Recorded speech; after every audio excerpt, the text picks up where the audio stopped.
Glaze television. Now, it's not a good of the best of time for Nigeria. You can see these days, for a Nigerian to buy food, he has to first buy Nigerian money.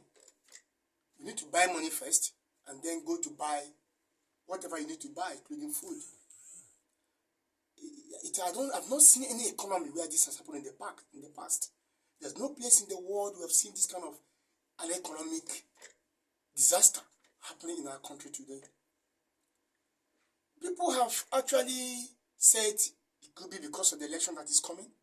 Could the election alone cause this kind of scarcity of cash, suffering, untold suffering, social devastation, social aggression everywhere? And Nigerians are still watching.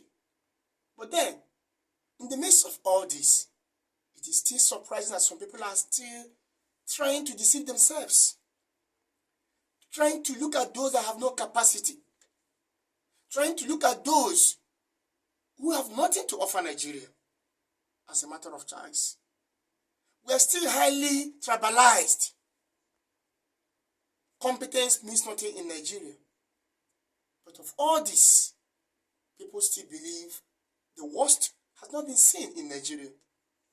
For the past 7 years now, we've seen worst situations.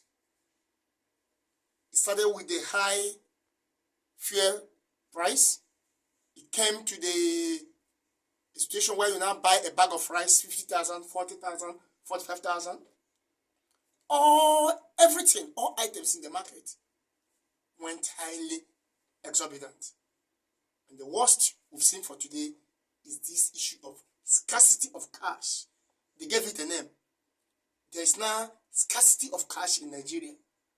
Well, the Glaze television will come more with events that are happening in the country.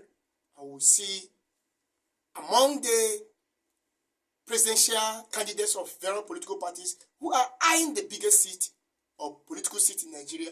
Let's see the one.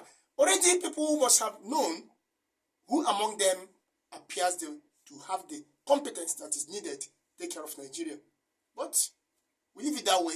To come back next time, we'll now see what Nigerians shall be suffering when we come back. Thank you.